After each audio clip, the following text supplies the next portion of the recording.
The next morning, Sir Topham Hatt arrived at Brendam Docks to meet the new engine. Even Cranky was excited.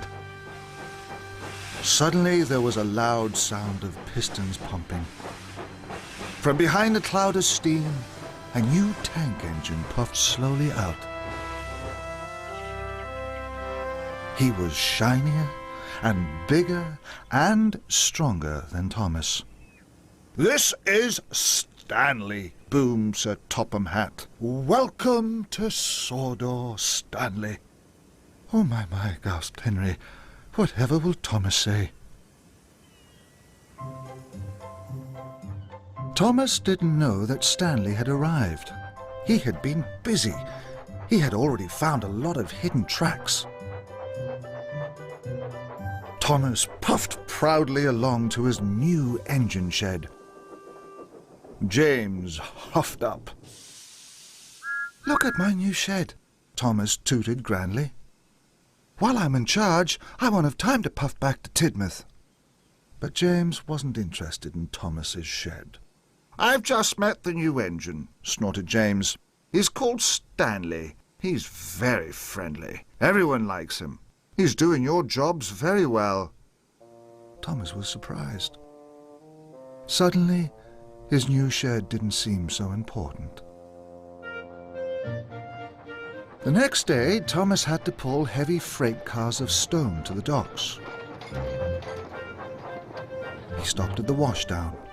He saw a shiny new tank engine. "That must be Stanley," he puffed to himself. Stanley and Percy were playing and joking. Both engines had told the workmen to pour on more bubbles. Percy was giggling and Stanley was laughing even louder. Thomas felt left out. He tooted to his friend, but Percy was too busy having fun. He didn't notice Thomas. Thomas puffed on. He was upset. Later, Thomas stopped at a junction. Gordon was waiting. Suddenly, with a whoosh and a whistle, Stanley raced onto the main line with Annie and Clarabel. They were having a wonderful time. They clattered straight past Thomas. "Stanley knows how to have fun," Gordon declared.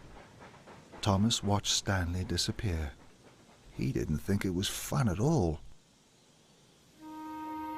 That night, Thomas puffed into Tidmouth Sheds. He was very tired. Tonight, he wanted to be with his friends. "Cinders and ashes," he gasped. Stanley was in his berth. Stanley blew a high sound from his whistle. Then Gordon blew a low sound.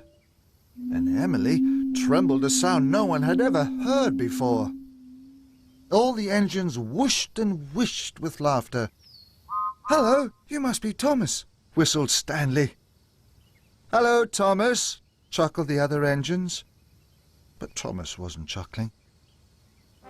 He didn't like Stanley doing his jobs, or pulling his passenger cars, or being everyone's best friend. But laughing in his berth at Tidmouth Sheds was worst of all. I have to get back to Great Waterton," he huffed. "I have work to do." And he chuffed quickly away.